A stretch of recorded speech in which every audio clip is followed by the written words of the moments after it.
Hello friends, in this video we will discuss accounts payable and accounts receivable. So let's get started.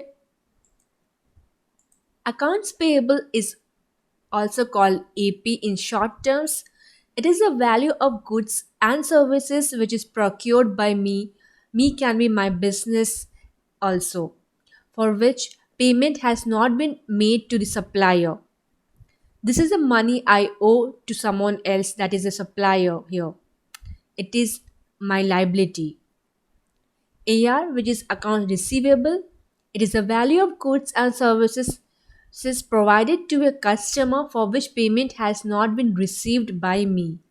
So it is a money owed to me. Someone else has to pay me this. This can be considered as a long time asset. Thank you for watching.